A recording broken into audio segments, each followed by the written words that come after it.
मनुष्य जीवन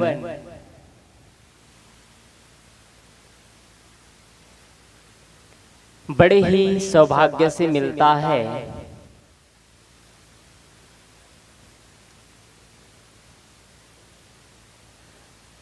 और सौभाग्यशाली वह व्यक्ति है जिन्होंने अपने जीवन को तरासा है।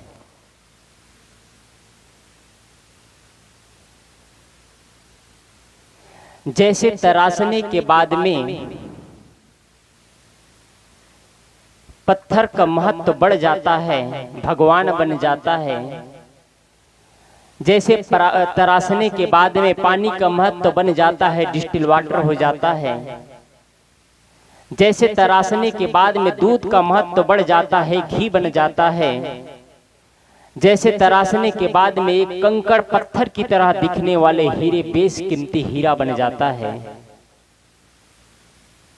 ठीक ऐसे ही जो व्यक्ति अपने जीवन को तराशते हैं, व्यक्ति महान बन जाते हैं। जो व्यक्ति अपने जीवन को तराशते हैं, अपने जीवन में बुराइयों को निकालते जाते हैं, उनके लिए दूसरों के लिए समय नहीं बचता है। वो अपने ही जीवन को लौट लौट करके देखता है, कहीं मैं गड़बड़ तो नहीं कर रहा हूँ, कहीं गलत रास्ते में गलत मार्ग पर तो नहीं चल रहा हूँ, और अपने जीवन को सुपथ पर लेता जाता है, सुमार्ग तैयार करता जाता है अपने जीवन के लिए खुद। और जो लोग अपने जीवन को नहीं तराशते हैं, वो लोग उसी पत्थर की तरह होते हैं। जैसे जिस मंदिर में जाने से पहले पत्थर वही था, वो भगवान बन जाता है।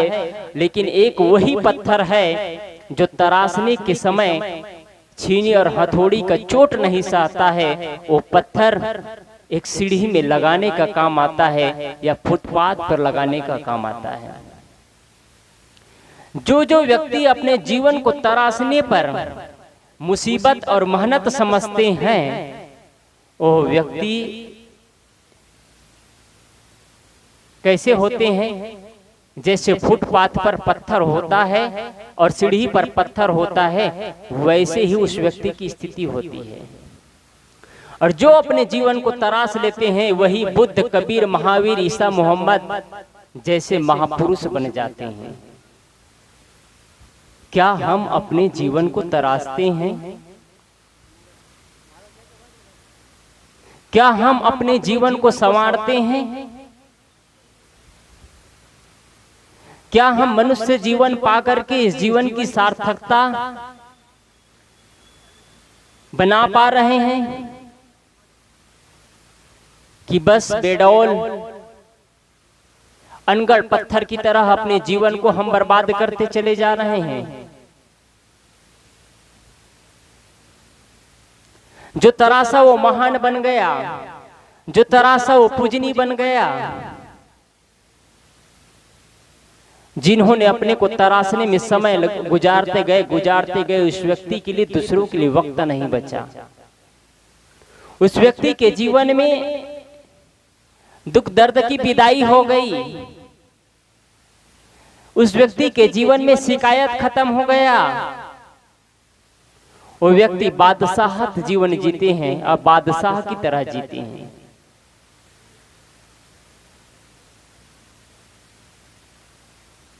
हम भी अपने जीवन को तराशे, अपने जीवन को छीले, गढ़े। दिल्ली में अक्षरधाम एक जगह है, वहां जाएंगे तो एक अक्षरधाम में एक जैसे ही आप प्रवेश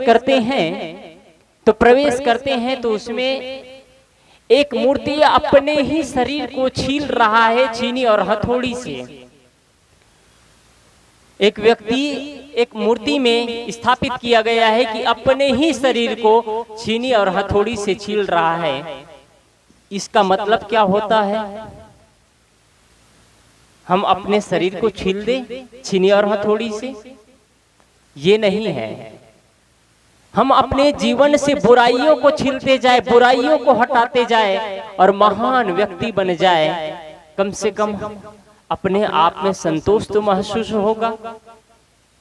और जीवन को नहीं छिले, नहीं गढ़े, नहीं संवारे तो बेकार जीवन चला जाएगा और अंतिम में पश्चाताप के अलावा जीवन में कुछ नहीं मिलेगा। आज हर व्यक्ति के मन में एक शिकायत भरी जिंदगी जीते हैं। हर व्यक्ति के मन में शिकायत है, बच्चे ऐसे हैं, पिता ऐसे हैं, भाई ऐसे हैं, बहन ऐसे हैं, पति ऐसे हैं, पत्नी ऐसे हैं। शिकायत भरी जिंदगी। शिकायत किसने दिया आपको? आपका बनाया शिकायत है। आप अपने जीवन के निर्माता है। आप अपने जीवन का निर्माण कर सकते हैं। जन्म माँ बाप के कोख से मिलता है, प्रकृति का वरदान है, लेकिन जीवन कैसे जीना है आपके हाथों में है। जन्म और मृत्यु प्रकृति के अनुसार होता है, निर्धारित है, लेकिन जीवन को कैसे जीना है, भुनभुना करके जीना है कि गुनगुना करके जीना है, आपके हाथों में है। यदि आप अपने जीवन को तराशते हैं, अपने जीवन को सुंदर बनाते जाते हैं, तो आप आदरणीय बन जाते हैं, पूजनीय बन जाते हैं, पिता बन जाते हैं, माँ बन जाती है, भाई बन जाते हैं, बहन बन जाते हैं, और नहीं संवारते हैं, नहीं छिलते हैं, नहीं गढ़ते हैं, तो आप अपने ही बच्चे के दुश्मन बन जाते हैं। आपके ही बच्चे आपसे प्यार से बात नहीं करना चाहते हैं, क्योंकि आपने जीवन को तराशा नहीं है, जीवन का महत्व नहीं समझा है। एक व्यक्ति ऐसे ही रास्ते से गुजरते गुजरते जा रहा था। गुजरते गुजरते उनको एक आश्रम दिखा और आश्रम में जाने के बाद में संत से पूछते हैं, संत भगवान, मेरे जीवन का महत्व क्या है? आप सब अपने जीवन का महत्व लगाएंगे इस घटना के हिसाब से। आपके जीवन कितना बेशकीमती है। कहीं आपने जीवन को बर्बाद तो नहीं कर दिया है? कहीं आपने जीवन को कबाड़ की तरह तो नहीं जी रहे हैं? आप अपने जीवन का मूल्यांकन करिएगा इस घटना के हिसाब से। वो संत आगे बढ़ते हैं, वो भक्त आगे बढ़ते हैं, संत के पास जाकर के पूछते हैं, संत भगवान, मेरे जीवन का कीमत क्या है? संत कहते हैं, इस बात को छोड़ो, मैं तुमको एक पत्थर दे रहा हूं, इस पत्थर का बस रेट पता करते जाना, तुम इसका पत्थर का रेट बताना। बस जितने अधिक से अधिक जगह हो, इस पत्थर का रेट पता करके आना। संत भगवान उनको एक बेशकीमती पत्थर देता है। वो भक्त वहां से निकलता है। निकलते ही उनको जैसे ही आश्रम से मंदिर से निकलता है, और निकलते ही उसको एक जो कबाड़ लेने वाले होते हैं, जो लोहे, टीपे, प्लास्टिक, अन्य चीजों को खरीदता है, उनको पूछता है, भाई साहब, आप इस पत्थर का क्या रेट लगाएंगे? ये कोई पत्थर नहीं, आत्मीय बंधु, हम सबके जीवन का रेट है। आप ध्यान से इस बात को सुनेंगे। वो भक्त पूछते हैं कि भाई साहब, इस पत्थर का क्या रेट लगाएंगे? कहते हैं, तुम्हारे पत्थर बहुत अच्छे और चमकीले दिख रहे हैं, इसलिए तुम्हारे पत्थर को मैं लोहे के भाव में खरीद सकता हूँ। वो आदमी आगे बढ़ता है और आगे बढ़ता है, एक सब्जी वाले के पास जाता है। सब्जी वाले को पूछता है, भाई साहब, इस पत्थर का आप क्या रेट दे सकते हैं? वो सब्जी वाले कहते हैं, भाई साहब, तुम्हारे पत्थर चमकीले दिख रहे हैं और अच्छे दिख रहे हैं, इसलिए मेरे पास अभी बहुत बेशकीमती सब्जियों में टमाटर का भाव सबसे ज्यादा है, इसलिए मैं तुम्हारे पत्थर को मैं टमाटर के भाव में आपका पत्थर 40 रुपये में खरीद सकता हूँ। जो 20 रुपये में लोहे टिपे खरीदने वाले खरीदने को तैयार था, वो 40 रुपये में बिकने को तैयार हो जाता है। वो आदमी आगे बढ़ता है, एल्युमिनियम के दुकान में जाता है और एल्युमिनियम के दुकानदार से पूछते हैं, भाई साहब, इस पत्थर का क्या रेट लगाएंगे? वो व्यक्ति कहते हैं, भाई साहब, तुम्हारा पत्थर चमकीला है, इसलिए तुम्हारे पत्थर को मैं 400 रुपये किलो तक खरीद सकता हूँ। जो पत्थर 40 रुपये किलो में बिकना था, वो पत्थर 400 रुपये किलो तक बिकने को तैयार है। वही पत्थर है। व्यक्ति आगे एक बड़े से पीतल के दुकान में जाता है और वहां जाकर के पूछते हैं, भाई साहब, आप इस पत्थर का क्या रेट लगाएंगे? वही पत्थर है, जब 800 रुपये पीतल के भाव में बिकने को तैयार है। पत्थर वही है, जगह बदलते गए, फिल्टर करते गए, रेट बढ़ता चला जा रहा है। आदमी वही है, पत्थर वही है, जगह बदल रहे हैं, कीमत बढ़ता चला जा रहा है। वो व्यक्ति पुनः दूसरे जगह जाता है, एक चांदी के दुकान में वही पत्थर है, लेकिन वो 40,000 रुपए किलो में खरीदने के लिए दुकानदार तैयार हो जाता है। वो आदमी को संतोष नहीं होता है, वो आदमी आगे चलता है, एक सोने के दुकान में जाता है, वहां वो पत्थर 40 लाख रुपए तक खरीदने के लिए व्यक्ति तैयार हो जाता है, क्योंकि उस बेशकीमती पत्थर कुछ और ही था।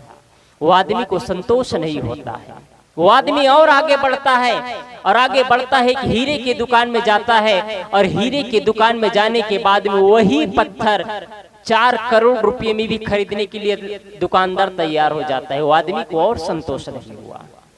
एक बड़ा सा हीरे के दुकान में हीरे के व्यापारी के पास जाता है और हीरे के व्यापारी से पूछता है, भाई साहब इस पत्थर का आप क्या रेट लगा सकते हैं? वो दुकानदार कहता है, भाई साहब मैं सत्य कहूं तो इस पत्थर का कोई रेट अदा नहीं कर सकता है, इस पत्थर का कोई रेट अदा नहीं कर सकता है। इस पत्थर को तुम यदि बेचना चाहो तो तुम अपने इलाकों को भी बेच दो, तब भी इस पत्थर का रेट तुम अदा नहीं कर सकते, क्योंकि भाई साहब ये साधारण पत्थर नहीं, ये बहुत बेशकीमती हीरा है, हीरा है। ये पूरी घटना के बाद वो व्यक्ति लौट करके उस संत के पास जाते हैं और संत के पास जा करके कहते हैं, आपने इस पत्थर का रेट पूछने को बस कहा था, मैं पूछ करके आया। वो पत्थर 20 रुपये से 40, 40 से 80, 80 से 800, 800 से 40,000, 40,000 से 4 लाख, 4 लाख से 4 करोड़, 4 करोड़ से इसका एक ऐसी स्थिति आई कि इसका रेट अदा करने वाला इस जगह पर नहीं मिला मुझे। संत कहते हैं, तुम अपने जीवन का कीमत जानना चाहते हो ना? तुम्हारा भी कीमत ऐसा ही है और हम सबका भी कीमत ऐसा ही है। यहाँ जितने लोग बैठे हैं हम सबका कीमत ऐसे हैं। यदि आप अपनी जिंदगी को लड़ और झगड़ करके बर्बाद करते हैं तो आपका कीमत कितना हुआ जानते हैं? सिर्फ लड़ने और झगड़ने वाले कहलाने लायक जिंदगी होती है आपका कीमत उतना ही होता है। आप एक बीड़ी पीने वाले के साथ जाते हैं, सिगरेट पीने वाले के साथ जाते हैं तो आपका कीमत सिर्फ बीड़ी और सिगरेट पहलाने वाले कहलाते हैं। शराबी के साथ जाते हैं तो शराबी कहलाते हैं, जुआनी के साथ जाते हैं तो जुआनी कहलाते हैं, और वकील के साथ जाते हैं तो वकालत करने वाले वकील कहलाते हैं, मास्टर के साथ में जाते हैं तो मास्टर कहलाते हैं। यदि आप संग बदलते हैं कीमत बढ़ता जाता है आपका। इंजीनियर के साथ में जाते हैं आप इंजीनियर कहलाते हैं, नेता के साथ में जाते हैं नेता कहलाते हैं, और कहीं कदाचित आपने एक अच्छे लोगों के साथ संग साथ करना शुरू कर देते हैं, आप अच्छे इंसान कहलाते हैं।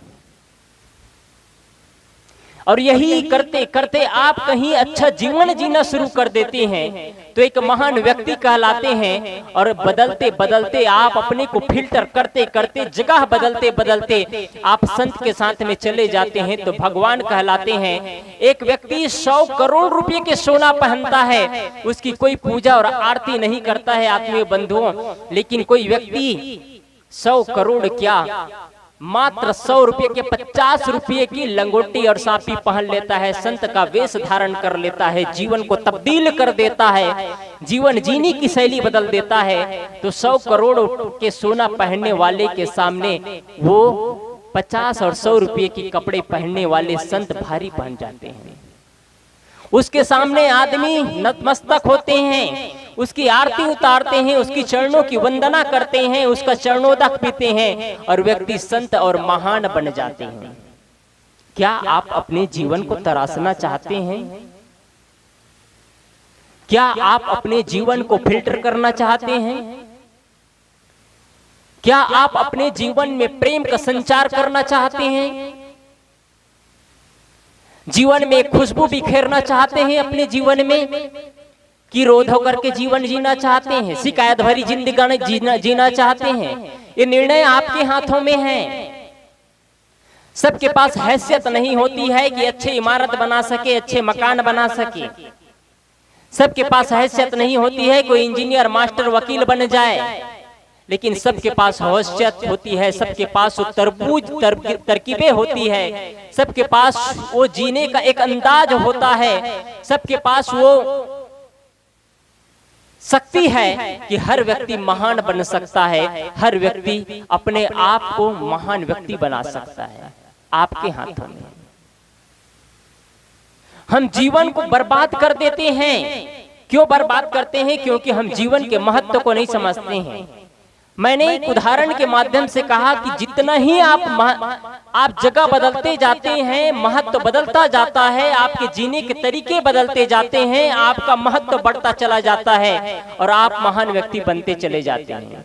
और उदाहरण बताऊं आपको, जैसे आप कहीं पर नल खोलते हैं तो नल खोलते हैं, पानी निकालते हैं, हजारों घड़ा पानी निकाल लेते हैं, वो पानी आपको फ्री में मिल जाता है, लेकिन वही पानी को आप फिल्टर कर देते हैं और फिल्टर कर देते हैं, फिल्टर करने के बाद में 20 लीटर की एक बोतल में भर देते हैं तो आपका कीमत 40 रुपया 100 रुपया तक बढ़ जाता है। पानी को फिल्टर किए, 20 रुपये के बोतल पे भर दिए, आपका कीमत बढ़ गया। कहीं वही पानी को फिल्टर करने के बाद में एक कंपनी का ट्रेडमार्क का लगा देते हैं और 1 लीटर के बोतल पे भर देते हैं, आपका कीमत 20 रुपये तक चला जाता है। पानी का कीमत 20 रुपया बढ़ जाता है। वही पानी है आप रेलवे स्टेशन में खरीदते हैं, वही पानी का रेट कितना हो जाता है? वही पानी का रेट 40 रुपये तक चला जाता है। और वही पानी है आप जगह बदल देते हैं, जगह बदलने के बाद में एयरपोर्ट पे चले जाते हैं तो वही पानी 100 रुपये में मिलता है। आप अपने जीवन को कितना तरासा है आपने? कहीं शिकायत भरी जिंदगी तो नहीं जी रहे हैं हम कि बाद में अंतिम में बुढ़ापे की अवस्था में पश्चाताप और गुलामी में जीवन बीत जाए। बस शिकायत भरी जिंदगी जी जी करके जीवन को हम बर्बाद कर दें, जीवन को हम घसीट दें। हम अपने लोगों को बीच से, अपने लोगों के बीच से हम पराया हो जाए, अपने ही बच्चे के बीच से पराया हो जाए, अपने ही माँ बाप के बीच से पराया हो जाए, अपने ही भाई बहन के बीच से हम पराया महसूस करें अपने जीवन को और अपने जीवन को कोसते रह जाए। अपने ही परिवार में रह करके हम अपने आप को अकेला महसूस करें, अपने आप में अपने को विकलांग महसूस करें, मेरे कोई नहीं है इस दुनिया में। क्या कहीं ऐसी स्थिति आपकी नहीं हो रही है? यदि आपकी ये स्थिति हो रही है तो आपकी गड़बड़ी है, आपकी स्वभाव की गड़बड़ी है, आपकी अपनी ही कमजोरी है कि आपने अपने जीवन को तरासा नहीं है। आपने अपने जीवन को तरासा नहीं है। आप अपने बेशकीमती जीवन को लड़ने और झगड़ने में जीवन को बर्बाद कर दिया है। इसलिए जीवन को तरासते जाइए। हीरे को तराशने के बाद में हीरे की कीमत यदि 2 लाख रुपए की हीरा है तो वही हीरा तराशने के बाद में 10 गुना बढ़ जाता है और हीरे की कीमत 20 लाख रुपए तक हो जाता है। हीरे को तराशने के बाद में हीरे का कीमत बढ़ता है, सोने को तराशने के बाद में सोने का कीमत बढ़ता चला जाता है। ठीक वैसे ही आप अपने जीवन को तराशते हैं तो आप आदरणीय बन जाते हैं और अपने जीवन को नहीं तराशते हैं तो बेकार हो जाता है जीवन, कबाड़ की तरह जीवन। और कैसे बताऊं? आप जीवन का निर्माण करिए, आप जीवन को सुंदर बनाइए। कुछ लोग अपने जीवन को बेडौल बनाते हैं, कुछ लोग अपने जीवन को बेकार जिंदगी जीते हैं और अनगढ़ पत्थर की तरह जीवन को बर्बाद कर देते हैं। कैसे जीते हैं? एक उदाहरण बताऊं। जैसे कोई आदमी सुबह सुबह स्नान करता हो और स्नान करने के बाद में वो करते क्या है, 2 बाल्टी कपड़ा धोता है, 2 बाल्टी कपड़ा धोता है और कपड़ा धोने के बाद में उस कपड़े को बाल्टी से ले जाकर के छत पे फैला देता है। छत पे फैलाता है, 4 घंटे बाद वो कपड़ा सूख जाता है और उन कपड़ा को ला करके अपने कमरे में अलमारी खोलता है और अलमारी खोल करके उस कपड़े को अलमारी में ठूस करके भर देता है। बोलिए सद्गुरुदेव की जय। कहीं मैं इतना बोल रहा हूं, आपका ध्यान कहीं इधर उधर हो तो मेरा बोलना बेकार चला जाएगा।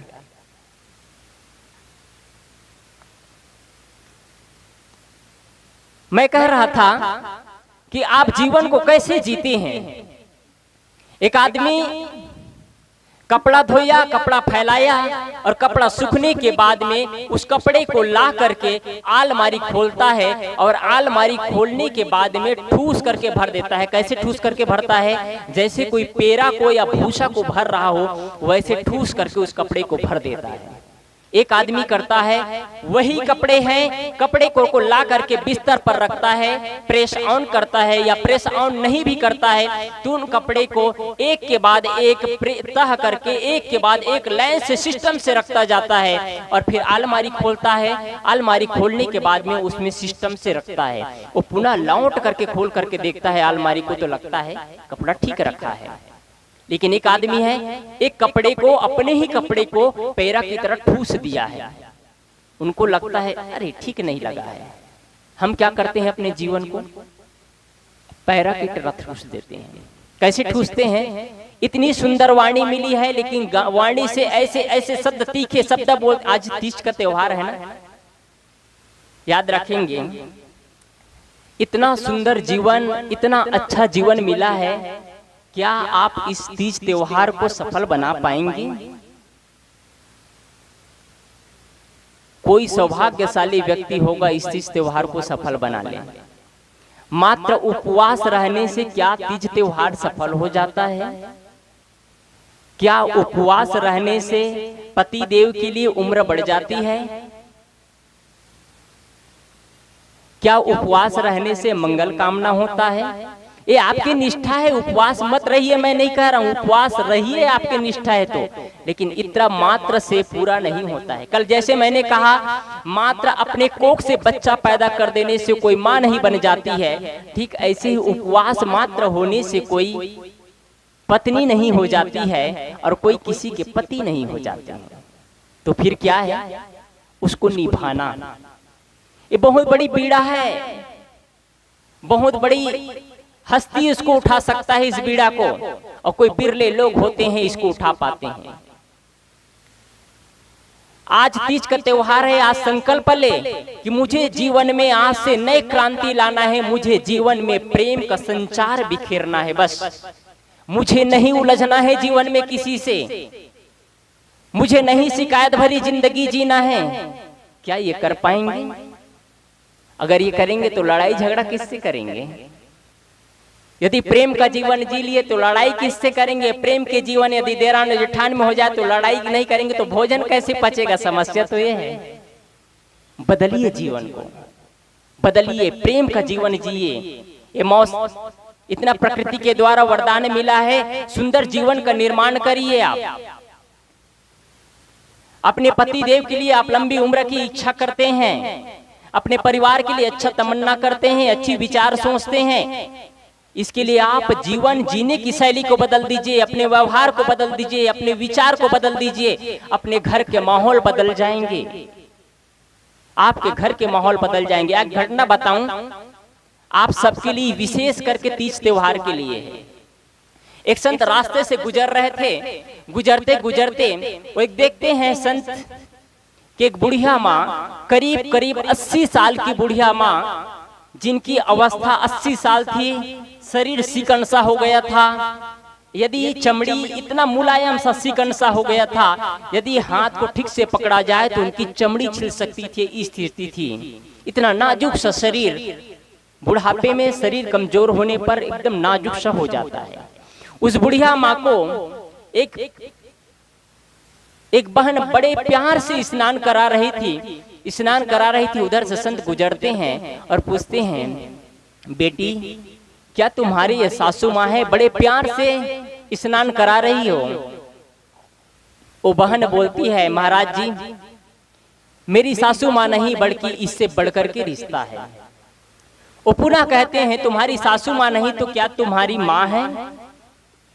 वो बेटी बोलती है, महाराज जी मेरी माँ नहीं, मेरी माँ से बढ़कर के रिश्ता है। उस संत को आश्चर्य होता है, माँ से बढ़कर के रिश्ता और क्या हो सकता है? न ही सासू माँ है न ही माँ है उनके। उस संत को रहा नहीं जाता है। वो संत पुनः पूछते हैं, बेटी न तुम्हारी माँ है न तुम्हारी सासू माँ है, आखिर है तो कौन? वो बहन बोलती है, महाराज जी ये वो माँ है जिसके कोख में मेरे सुहाग पला है। वो बोल सकती थी मात्र मेरी सासू माँ है, लेकिन उसके मन की भावनाओं को व्यक्त करने के लिए वो बोलती है महाराज जी यो माँ है जिसके कोख में मेरे सुहाग पला है, जिसके बदौलत आज मैं इस घर में टिकी हूँ, जिसके बदौलत मेरे हाथों पे श्रृंगार है, मेरे गले में श्रृंगार है, जिसके बदौलत आज मेरे सिर पे माहौर लगा है, बिंदिया लगा हुआ है। क्या इतना प्रेम होने के बाद कोई सासू माँ से लड़ाई करेंगे? क्या आप ये कर पाएंगे? और नहीं कर पाएंगे तो आपका सफल नहीं है तीज त्योहार, आपका सफल नहीं है तीज त्योहार। ये दृढ़ संकल्प जान लीजिए। आप उसी दिन असफल हो जाते हैं जिस दिन आप अपने ही सासू माँ के साथ कटु कुटहार वचन बोलना शुरू कर देते हैं, अपने ही देरान और जेठान में तांडव मचाना शुरू कर देते हैं। उसी दिन आप अपने पति देव का उम्र छीनना शुरू कर देते हैं। कैसे छीनना शुरू कर देते हैं? जैसे ही आप लड़ाई शुरू करते हैं उनके मन में एक द्वंद्व चलना शुरू हो जाते हैं। अब मेरे अपने नहीं रह गए, मेरी ही पत्नी नहीं रह गई, क्योंकि मेरी पत्नी अब मेरी माँ से वास्ता नहीं है। और वही मेरी पत्नी थी जो कहती थी माँ जी ये कह रहे हैं, आज से 6 महीना कहती थी कि माँ जी ये कह रहे हैं। अब वही पत्नी है बोलती है ए जी तुम्हारे माँ ये बोल रही थी। अब बदल गए शब्द। अब वही 2 साल बाद में कहते हैं तुम्हारे भी नहीं, मेरे भी नहीं, तुम्हारे भी नहीं। अब उनके बच्चे आ गए, अब कहते हैं इनके दादी कह रहे थी। बदलते चले गए और एक दिन ऐसी स्थिति आती है, दूरियां बढ़ती चली गई और एक दिन वही माँ बाप को वृद्ध आश्रम में डाल देते हैं। कहाँ गया तीज? एक किनारे रह गया। उपवास किस काम का? क्या बच्चे को संस्कार मिल पाएगा? आपस में पति और पत्नी लड़ते रह गए। बच्चे, एक घटना बताऊं आपको, करीब 2.5 साल का बच्चा, देखते थे पति और पत्नी आपस में लड़ाई हो रही है, पति और पत्नी आपस में लड़ाई हो रही है। इतनी दर्दनाक लड़ाई होती थी कि अंतिम में पति कहते थे तुम इस घर से चले जाओ, पत्नी कहती थी तुम इस घर से चले जाओ। ऐसे सिलसिला कई महीनों तक चलता रहा। उनके छोटे से बच्चे 2.5 साल और 3 साल के बच्चे, आजकल के बच्चे बहुत तेज होते हैं। मैं अभी मचेवा गया था साहब जी के साथ में। 2.5 साल का बच्चा कई श्लोक और कई मंत्र इतने अच्छे से उच्चारण किए, आप लोग व्हाट्सएप में भी देखते होंगे। वो बच्चा कहते हैं अपने माँ से जाकर के, क्या सच में माँ तुम इस घर को छोड़ करके चली जाओगी? उनकी माँ बोलती है ऐसा कौन कहते हैं बेटा? बोलते हैं पापा और आप आपस में लड़ाई कर रहे थे, तो लड़ाई के दौरान पापा आपको कह रहे थे कि तुम इस घर को छोड़ करके चले जाओगे। क्या सच में चले जाओगे? तो हमको स्कूल जाने के लिए कौन तैयार करेंगे? हमारा टिफिन कौन तैयार करेंगे? क्या सच में चली जाओगी माँ? उनकी आंखें खोलती है और रुदे हुए आंखें में बोलती है बेटी मैं तुमको छोड़ करके कहीं नहीं जाऊंगी, मैं तुम्हारे साथ रहूंगी।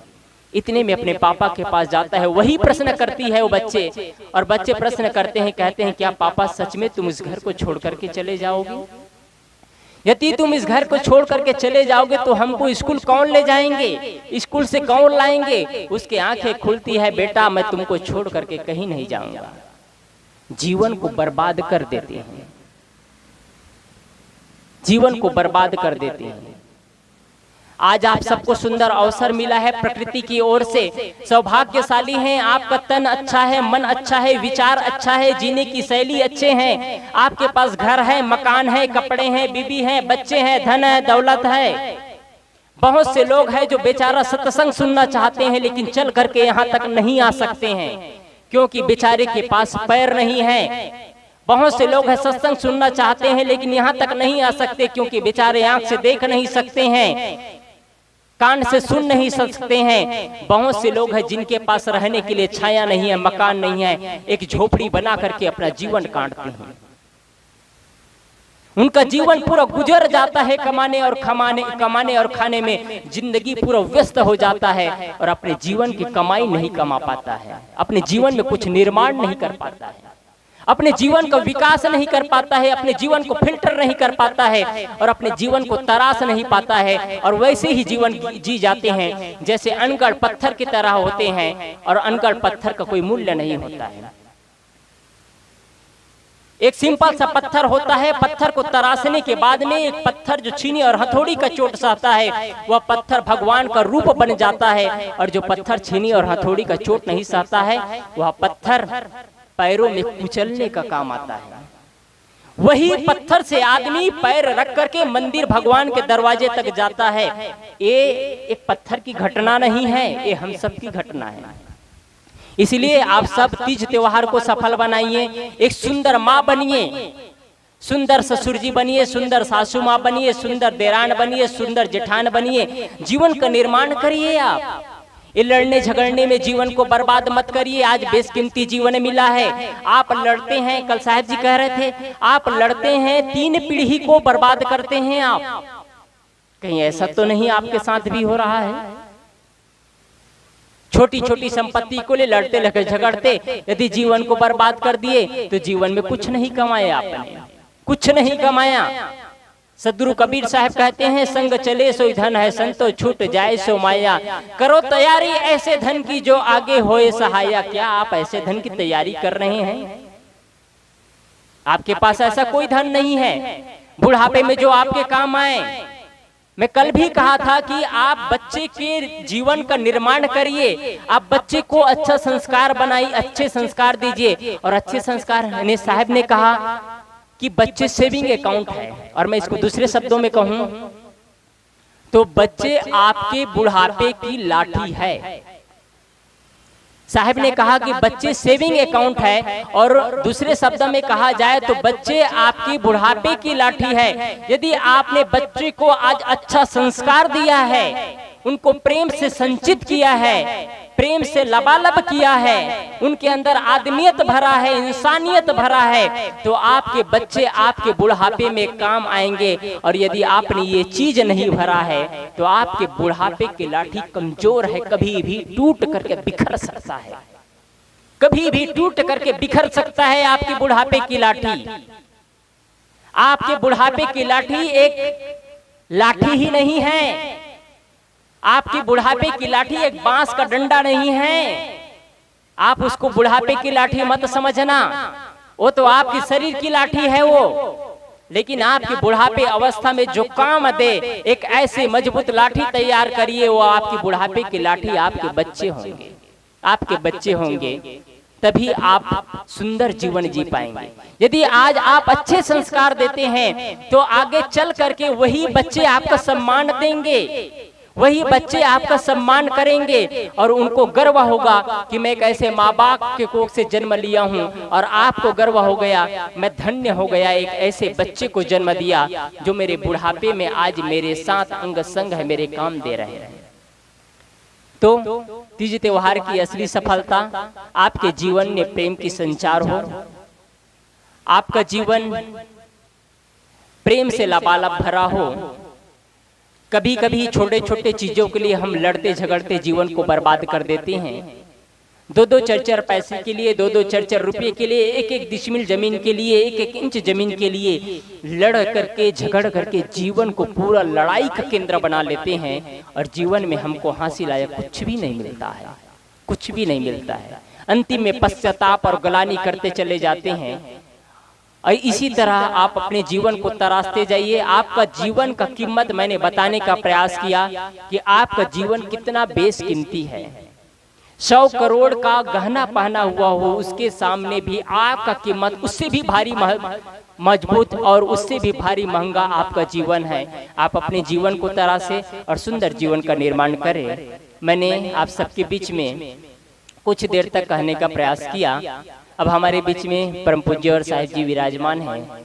करवृद्ध प्रार्थना है कि आप अपने कल्याणकारी विचारों से हम सबको लाभान्वित करने की कृपा करें। बोलिए सद्गुरुदेव की जय।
ध्यान मूलम गुरुर्मूर्ति पूजा मूलम गुरुपदम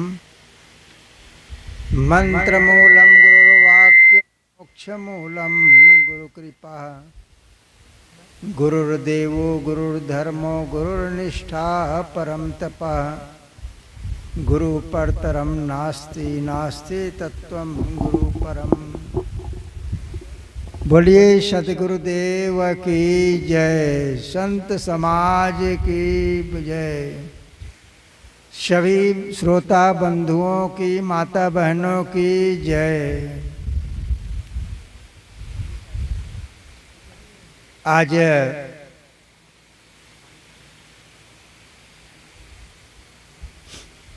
बहनों के लिए पर्व का दिन है, मिलन का दिन है। आज का दिन ससुराल में नहीं, नैहर में गुजरती है और नैहर में पुराने से पुराने और नए से नए बहनों से मिलन होता है और मिल करके आपस में खुशियों का अनुभव करता है। कोई 10 साल, कोई 20 साल, 15 साल, 25 साल के बिछुड़े हुए सखी है, उन सखियों से मिलन होता है। त्योहार खास रूप में मिलन का ही त्योहार है बहनों का। तो कैसे मिलना चाहिए? कहा जाता है जब त्योहार के दिन बहुत पुराने बचपन का सखी है,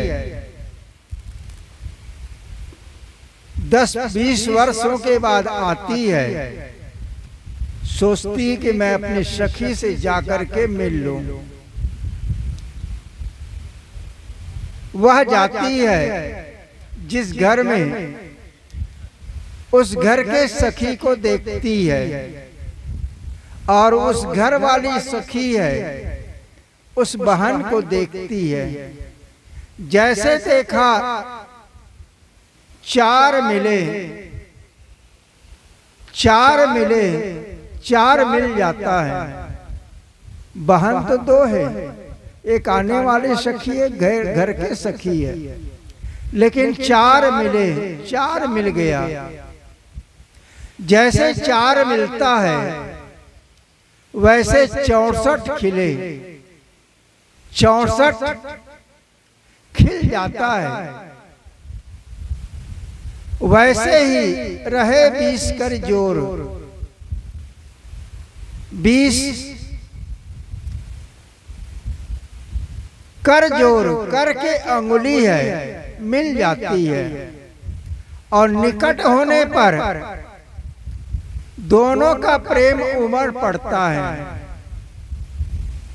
आज धन्य मेरा सौभाग्य कि 10 साल के बिछुड़े हुए मेरी बहन, मेरी सखी से आज मिलन हो रहा है। अपने अपने भाग्य को तराशती, सौभाग्य समझती है। तो 4 क्या मिलता है? 2 आंख आने वाले सखी का और 2 आंख घर में रहने वाली सखी का। सखी के आंख से सखी के आंख मिलता है तो 4 मिले। 4 दोनों का 4 आंख मिलता है तो 64 खिल जाता है। प्रसन्नता से, खुशियों से 64 खिलता। 64 क्या है? 32 दांत उनका, 32 दांत घर में रहने वाले सखी का। 64 दोनों का दांत खिल जाता है खुशियों से। तैसे ही और निकट जाता है, रहे 20 कर जोर, 10 उंगली उनका और 10 उंगली उनका, तुरंत जुड़ जाता है और जुड़े जुड़े एकदम निकट होता है। जैसे निकट होता है तो दिल से दिल दोनों भुजाओं में पकड़ लेता है और आंखों से प्रेम के आंसू बहाता है। ये क्या है? बहन का मिलन त्योहार है, मिलन का त्योहार है। 10 वर्ष 20 वर्ष 25 30 40 साल के पुराने से पुराने बुआ है, दीदी है, मौसी है, इन लोगों से मिलन होता है। खास रूप में मिलन का त्योहार माना जाता है। लेकिन इससे नाम अमर नहीं होता है। अमर कैसे होता है? जिन्होंने अभी हमारे साथी ने बताया कि जीवन को तरासो। तरासो, तरासना क्या है? अपने स्वार्थ के त्याग करना। अपने अपने स्वार्थ के त्याग कर दो। स्वार्थ का जो त्याग करेगा वही नारी है। सास के, ससुर के, पति के, देवर के, देवरान के, जेठान के, उनके साथ अच्छा व्यवहार करेगा, अच्छे से अच्छे व्यवहार करेगा, जीवन जिएगा। स्वार्थ का त्याग करना है। कैसे स्वार्थ का त्याग करना है? एक उदाहरण के माध्यम से हम सब समझें। महारानी सीता है, सब जानते हैं, इतिहास के पन्नों में रामायण सुनते हैं। और महाराज राम के अर्धांगिनी सीता है। दोनों में कितना प्रेम, पति और पत्नी में। राम का वनवास हुआ था, महारानी सीता का नहीं हुआ था। महाराज राम कहता है, सीते, मैं माता पिता की आज्ञा को पालन करने के लिए 14 वर्ष के वनवास जा रहा हूं। तुम माता पिता की सेवा करना। भरत है, राजगद्दी में बैठेगा, उनका मर्यादा का पालन करना। उनके रानी है, उम्र में तुमसे छोटी है, फिर भी उसके भी मर्यादा रक्षा करना। महारानी सीता क्या कहती है? आप क्या कह रहे हैं? मुझे ऐसे वैसे नारी समझ लिए क्या? मैं राजकन्या और राजरानी, राजबहू बन करके तुम्हारे साथ में मैं आई हूं। राजकन्या राजा जनक की पुत्री है, राजबहू राजा दशरथ की बहू है, और परमात्मा माने हुए राम के पत्नी है। पतिदेव, मुझे ऐसे वैसे नहीं समझना। आप वन को जाएं, मैं घर में राजभवन में रहूं, ये नहीं हो सकता है। आपके कदम में कदम मिलाते हुए नंगे पैर चल करके तप करूंगा, जो आपके अनुकूल सामग्री का व्यवस्था करूंगा। राम कहता है, सीते, वन में बहुत कष्ट मिलेगा, बहुत कष्ट मिलेगा। उन कष्टों को तुम राजकन्या, राजरानी, राजबहू होकर के कैसे सहोगे? तब महारानी सीता कहती है, जैसे सूर्य से उसके गर्मी को, उसके प्रकाश को आप अलग कर दें, जैसे गुड़ से गुड़ के मिठास को अलग कर दें, जैसे मिर्चा से उसके तितास को अलग कर दें, जैसे नमक से उसके खारापन को अलग कर दें, तभी आप कहिए कि सीते, तुम राजभवन में रहो और मैं वन को जाता हूं। महारानी सीता कितना तपस्विनी होकर के पति में समर्पित जीवन जिया। आज उसी के कारण से महारानी सीता का नाम अमर है। राम से कहीं ज्यादा महत्व महासीता का है। इसलिए नारियों को चाहिए अपना जीवन को तराशना है तो सीता बन जाए।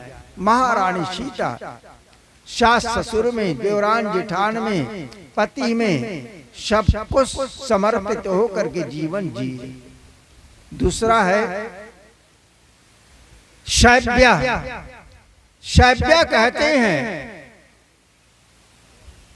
राजा हरिश्चंद्र के पत्नी है। राजा हरिश्चंद्र है, सब कुछ को दान में दे दिया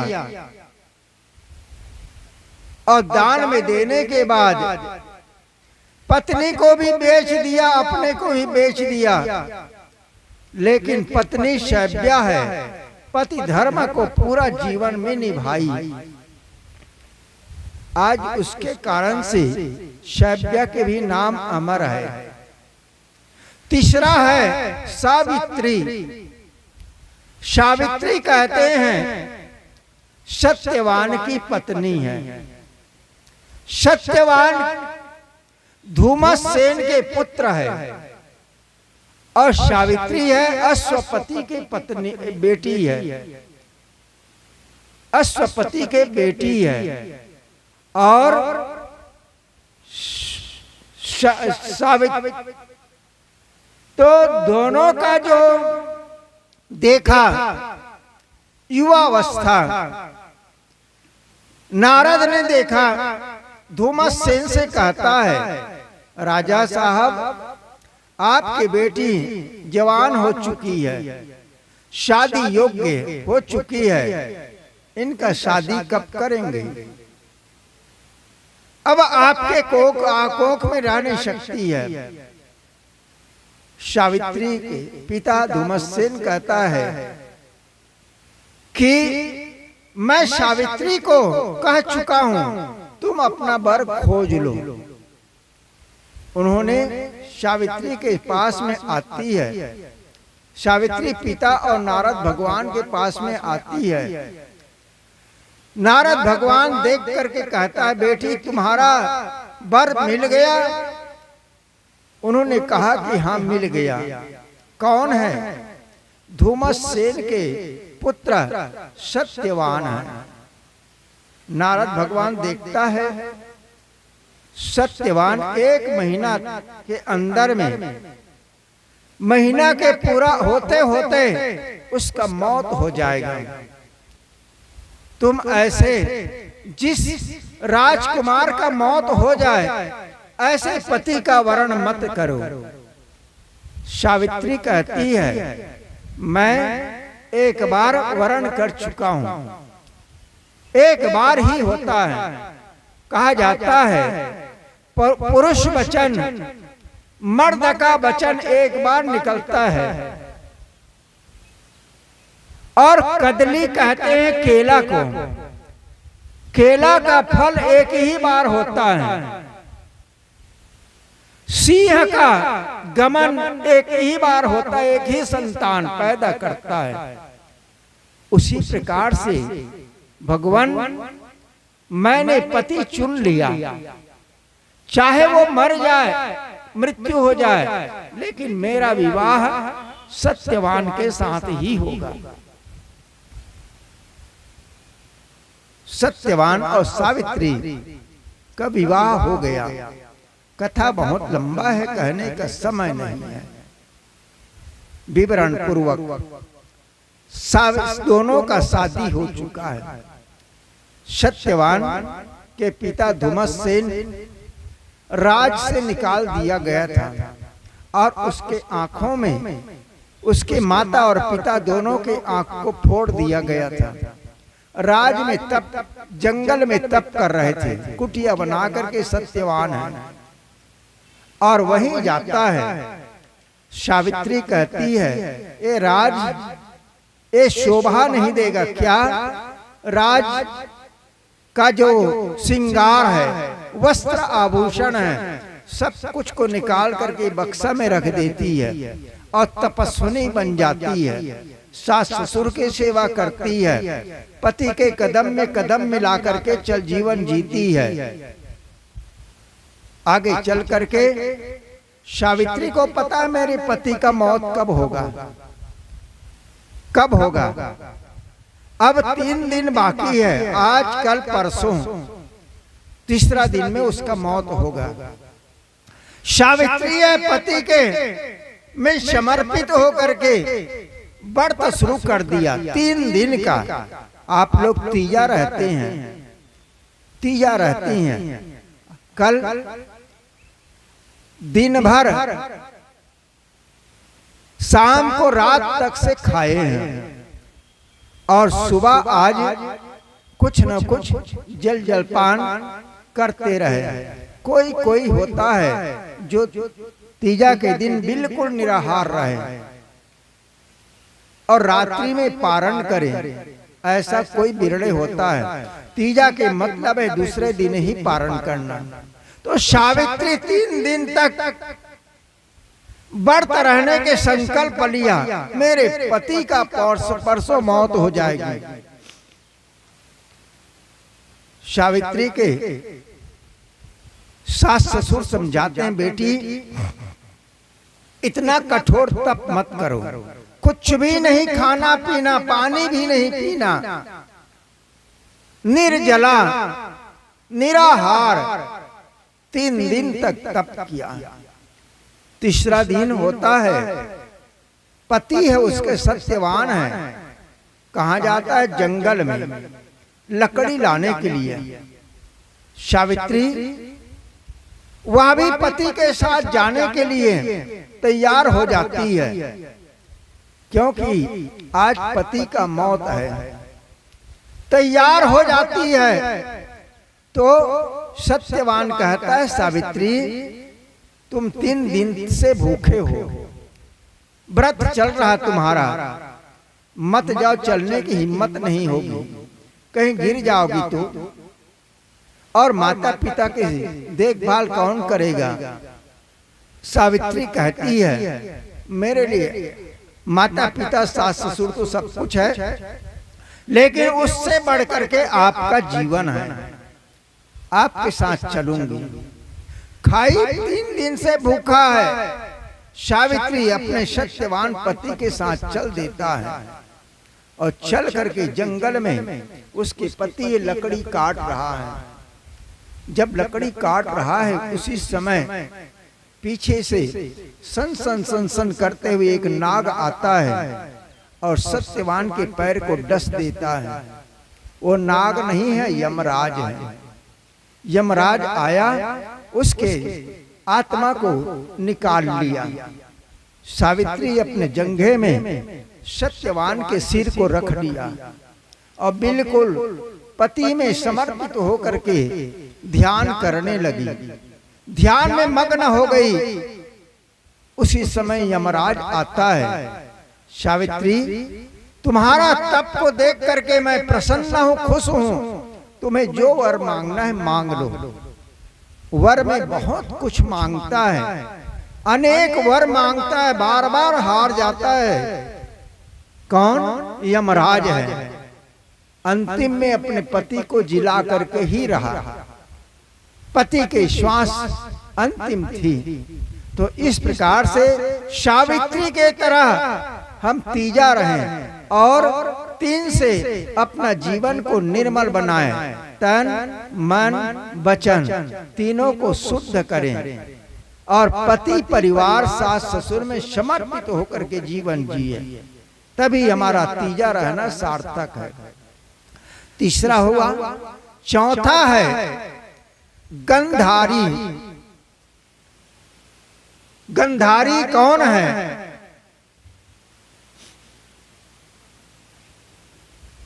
गंधारी है कौरवों की मां है, धृतराष्ट्र की पत्नी है। पति के साथ में शादी हुआ धृतराष्ट्र के, लेकिन पति के दोनों आंख नहीं था। शादी होने के बाद गंधारी ने अपने आंखों में पट्टी बांध लिया। मेरा पति देख नहीं सकता है तो मैं देखते हुए संसार में भटकता रहूं। भटकना मेरा धर्म नहीं है। पति में समर्पित होकर के जिंदगी जीऊं। गंधारी अपने दोनों आंखों में पट्टी बांध दिए और कितना कठोर तप किया पति और पुत्र परिवार का सेवा करते हुए। आज उसका नाम अमर है। और पांचवा है भीमनंदनी। भीमनंदनी राजा भीम के पुत्री और नल की पत्नी है। दोनों के नाम अमर है। भीमनंदनी राजा नल और भीमनंदनी, दोनों में इतना प्रेम और कितना तप। राजा नल है सब कुछ हार गया जुआ में हार जाने के बाद में पति और पत्नी दोनों वन को जाता है। नल कहता है दमयंती तुम्हारे तो नारी है, घर में रह करके तप करो, मैं वन को जाता है। यहां तक राजा नल के शरीर में कपड़ा नहीं है, पूरा नंगे हैं, फिर भी दमयंती उसका रक्षा करती है। अंत में राजा नल उसे भी त्याग करके सोते हुए समय में भाग निकलता है। फिर भी पति में इतना समर्पित कि दमयंती है लौट करके माता पिता के सहारा होती है, लेकिन दूसरा पति नहीं चुनती है। बोलिए सतगुरुदेव की जय। दूसरा पति नहीं चुनती है और उसी पति को पाने के लिए पूरा तप जीवन में करती है। तो इस प्रकार से इन 5 नारियां को जीवन और दर्शन को आज नारी वर्ग चिंतन करें। इन्हीं के नाम इतिहास में अमर क्यों है? क्या हम अमर नहीं हो सकते हैं? चिंतन करो। आज भी राम सीता की तरह और सभी राजाओं रानियों के नाम जो अमर है इतिहास के पन्नों में पढ़ाया जाता है। सुमिरन भजन होता है, केवल सुमिरन भजन नहीं, अपना जीवन को तराशने के लिए है। इसलिए आज तीजा के अवसर पर 30 त्योहार है, तो अपना जीवन को निर्मल बनाने के लिए आज सुंदर अवसर मिला है। संकल्प दिवस बहनों याद करो, मुझे भी कैसा जीवन जीना चाहिए। सास ससुर के साथ में, देवर जेठान के साथ में, पति के साथ में, पुत्र परिवार के साथ में। क्या मैं तप कर रही हूँ? क्या मैं साधना कर रही हूँ? यदि नहीं है तो आज ऐसे देवियों के जिसका नाम अमर है उसके पद चिन्हों में चलने के लिए संकल्प लें और संकल्प लेकर के निरंतर आगे बढ़ें। अवसर एक बार मिलता है, ये मनुष्य शरीर मिला है तो केवल नाम कमाने के लिए, परिवार और समाज में एक अच्छे रोशनी देने के लिए जीवन मिला है। इसलिए हम सबको ऐसे देवी और देवताओं के नाम को सुमिरन भजन करें, ध्यान करें और अपना जीवन को तराशें। मैं अपने वाणी को विराम देता हूँ और आप सबके बीच पूज्य श्री साहेब जी विराजमान हो चुके हैं। आपके अमृत वचनों से हम सब लाभान्वित हुए और अपना जीवन को तराशने के लिए संकल्प लें। बोलिए सद्गुरुदेव की जय।